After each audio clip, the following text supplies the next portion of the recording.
presented by Maithili Express Music। हे भोले शंकर, हे भोले शंकर, हे भोले शंकर हमारे ऊपर दया करे, हमारे ऊपर दया करे। भोले दानी ओ भर ज्ञानी भांग पिए रे, भांग पिए रे, भांग पिए रे। भांग के नशा में सुनू हरदम जिए रे, हरदम जिए रे, हरदम जिए रे। भोले ज्ञानी ओ भरदानी भांग पिए रे, भांग के नशा में सुनू हरदम जिए रे। भांग के गोला पिए भोला शिव शंभू खूब नशा करे।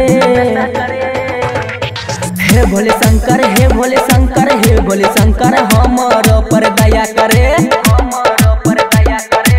हे भोले शंकर, हे भोले शंकर, हे भोले शंकर हमारे ऊपर दया करे।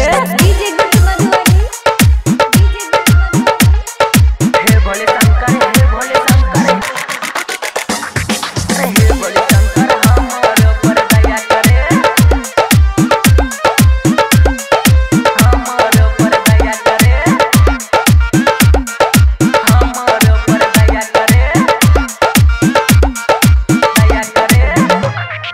पर्वत के राजा हे भोले मेरे शंकर, हे शिव मेरे शंकर। रहे छे नासा में हरदम भयंकर हो, हरदम भयंकर।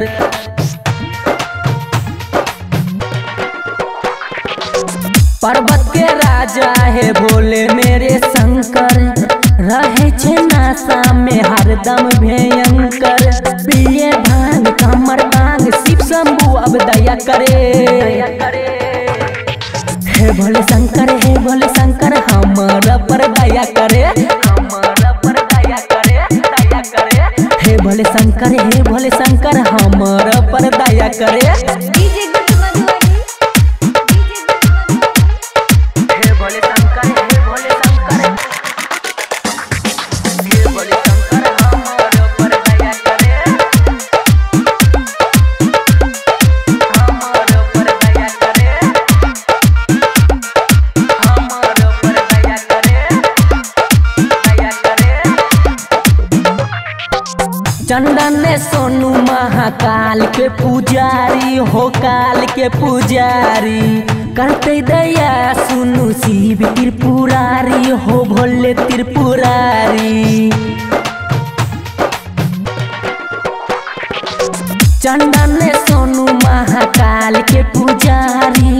करते दया सुनु शिव त्रिपुरारी।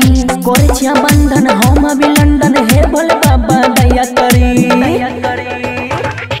हे भोले शंकर, हे भोले शंकर हमारे पर दया करी, हमारे पर दया करी, हमारे पर दया करी। हे भोले शंकर, हे भोले शंकर हमारे पर दया करी।